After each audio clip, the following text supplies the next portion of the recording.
Hello everybody, welcome to the Nodwik Games Room. This is NegaDave, and welcome to the Great Backlog Challenge. For the next 21 days, we'll have 21 game reviews for games I've had in my collection for up to years that I've never actually played before. The first game in our list is Urban Reign for the PS2, a game by Namco that was released September 13th, 2005. Now when I originally bought this game, I'm pretty sure I thought it was a different game. There was a game I played when I was young that was like an open world beat 'em up game, like River City Ransom, but 3D, for the PS2. Now I don't remember what this game is called, and I don't remember much about the story, because I'm pretty sure I skipped most of it. But I remember this game being pretty, and I remember having a lot of fun with this game. And I remember renting this game and never being able to find it to purchase. But then I saw this in GameStop one day. $3. And I was like, yeah, this must be the game I remember. And then I got home, and I read the back of it a little bit harder. I'm gonna read off some excerpts to you here.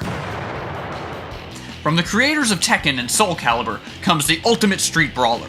The first multiplayer fighting game to unleash never-before-seen double-team combos at 60 frames per second.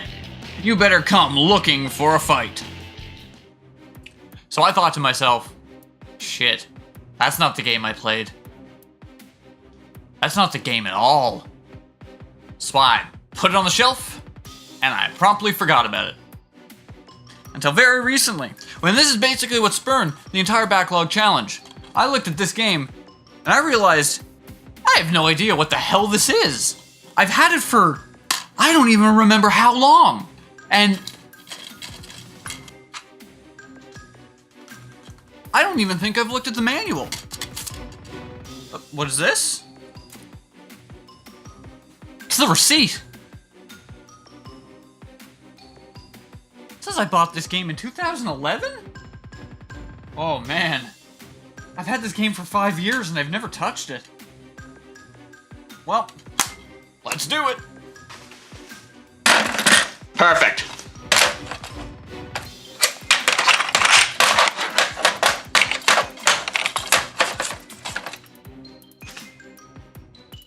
Beautiful.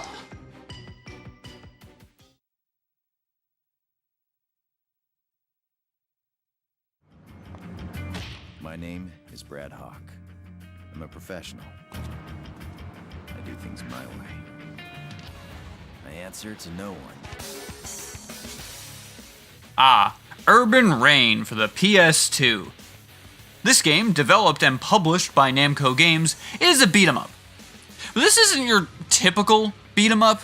This is a weird, like, level-based beat 'em up. You gotta go in, and you pick a stage, and then you fight a guy. And then you pick a stage, and then you fight a guy. And then you pick a stage, and this is basically the thing that differentiates it from what I was thinking of as a kid. The game I played as a kid had an open map, where you just ran from place to place, and you talked to people, and you started missions that way. There was no map screen like this, and I should have realized that this game wasn't what I thought it was going to be by this one line on the back of the box here. Settle in for a 100 mission deep story and free modes, relentless challenge modes, and massive multiplayer action. So I strapped in, and I did a few missions. And it kinda hooked me. I got to a point where I was like, yeah, I'm feeling this. Look at me. I'm running around, I'm punching dudes, I'm kicking lots of ass. This is a ton of fun. And that's when the difficulty wall shows up. Just bam, right in your face. This game basically has two modes. Let you win, and make you lose. That's it. When the game wants you to win, you will win. But when it wants you to lose, you will lose over and over and over. Like this boss that I got to.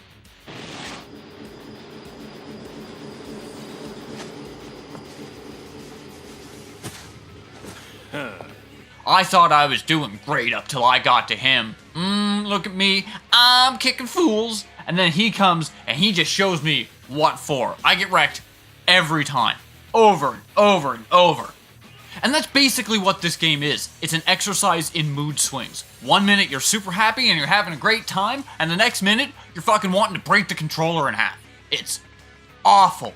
Alright, time to rate this. We set up 4 topics, and let's see how it fares in each category. Looks. I like the way this game looks. You know, it has a certain edge to it, and it comes from being in the Tekken engine. And I really, really like me some Tekken. I grew up with the Tekken games. I played Tekken 1 through 4 almost religiously. So, coming into this game, I can appreciate its style. I really do like it. Sounds. To be perfectly honest, I just played this game for an hour. I don't really remember any of the music or any of the sound effects. It left literally no impact on me. So I guess sounds is like that thing. It's like that movie. It had that actor in it. It's not important. Feels. This is where this game really hurts. The Tekken engine doesn't do this game any justice as a brawler. Tekken's great as a fighter, but I don't think it works so much as a 3D brawler. It's sloppy, it leads to inaccuracies, you'll be flipping and punching in the wrong direction, running up the walls is nearly impossible to do.